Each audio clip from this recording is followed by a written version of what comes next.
When Travis entered the exam room, Talia wore the hospital gown. While Jill drew Talia's blood for the lab work and Kathy collected swabs from Talia's mouth and nose, Travis observed Talia's bruises. Damon told him that Talia didn't have a wolf, and that would definitely impact her healing. But it had been a long time since Travis saw so many cuts and bruises on a person. They would mean nothing much for a werewolf and would heal within a day or two. But for a human, or a werewolf without a wolf, it could take a week or two until they completely faded. Travis's sight drew to Talia's bandaged wrist. Considering that most of her injuries remained exposed, he had to ask, "Who did this?" "Alpha Damon," Talia responded. "That seemed very—" Travis paused while choosing his words. Talia smiled a little while remembering Damon's intense expression while bandaging her. "I know. That seemed very kind of him." Travis cocked an eyebrow. "I wanted to say unskilled, but we can go with your version." Talia looked at the closed door nervously. "Will Alpha Damon punish you if he hears you criticizing him?" Travis waved his hand, indicating that it didn't seem a big deal. "Since when did telling the truth become criticizing? And besides, Alpha will not harm me. Didn't you hear when he said that I'm the best doctor in the area?" He made a cocky expression, and Talia put her hand over her mouth while laughing. The more Talia looked at Travis, the more he reminded her of Olivia, with his easygoing personality and a smile that told people how everything would turn out okay. She liked him already. Travis saw that Talia relaxed, and that seemed exactly what he aimed for. He needed information, and if she stiffened and stayed silent, they wouldn't reach far. Travis pulled a chair next to the bed where Talia sat, and he held onto a notebook. "Let's start with your medical history." Outside Travis's office, Damon paced.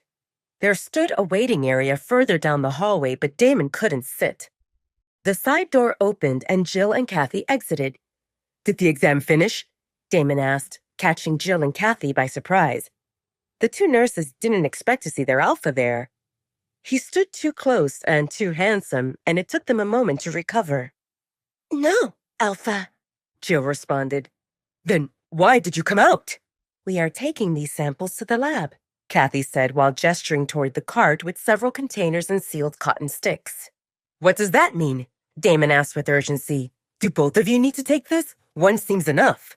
How Damon saw this, at least one of the nurses should stay in that exam room so that Travis and Talia didn't have privacy. Jill and Kathy exchanged confused glances. "I'm taking these to the lab, and Kathy will prepare a room in radiology so that we can take x-rays once Dr. Arzt finishes discussing Miss Talia's medical history," Jill responded. "Why don't you find a seat in the waiting area, Alpha? This area belongs to medical workers and patients." Damon frowned and stepped to the side to let them pass. He had no intention of moving from that spot. What if Talia cried for help and he couldn't hear her from there? The lack of the mind link with Talia made him anxious. Damon knew that the mate bond made him unreasonable, but he could do nothing about it.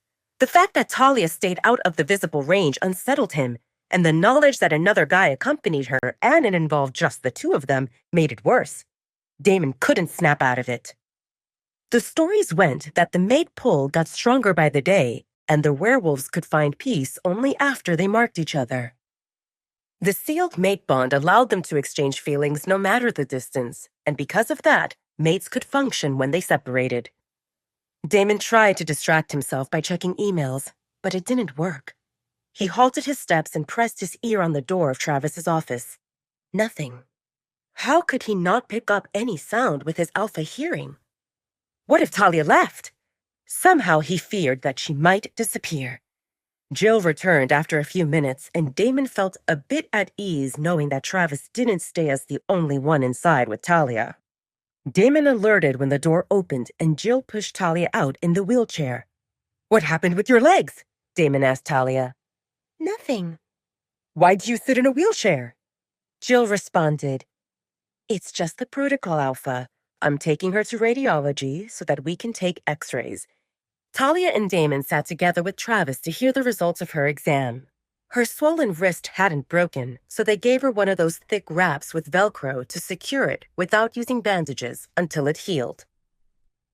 "The injury seems superficial, and I will prescribe you some ointments and painkillers. You can do any activity that your body allows you to. If you feel pain, stop, Travis said to Talia. The more concerning issue involves your underweight status, and your blood work shows several deficiencies. Travis didn't ask much about her eating habits because just from the blood work, he could see that she ate unhealthily and not regularly. Does it seem serious? Damon asked. It doesn't need to be. Miss Talia would need to take vitamins, and I want her to meet with a nutritionist to discuss a healthy meal plan. We don't have a nutritionist here, so she will need to go to a human city. I will give you a referral. Travis said that until they met with a nutritionist, Talia should eat a variety of food, healthy options, in at least 3 meals and 2 snacks. Talia's eyes widened at the thought of 3 meals and 2 snacks. She didn't remember if she ever ate so many times in a day. Will it be okay if she eats more than that? Damon asked, making Talia's thoughts stop in their tracks. She thought that he would ask if it seemed okay to feed her less, yet he insinuated that he would give her more food. Travis shrugged. She seems underweight, and she should eat as much as she can. However, I don't recommend big meals. Split it into more frequent, smaller ones, and it won't help if she starts living off junk food like chips and chocolates. Those will help her gain weight, but they don't promote health. Remember these 3: meat, fruits, and vegetables, and you can't go wrong. The nutritionist will give you more details. Travis said that he wanted to see Talia back in 1 week to ensure her wounds healed well and that if anything got worse or she had questions, to give him a call. Talia felt dazed with all this. She didn't remember the last time she stayed in so much company of people who smiled and didn't ignore or bully her. Please subscribe to the Pocket FM YouTube channel and press the bell icon for instant notification. Check out our channel for more such exciting shows.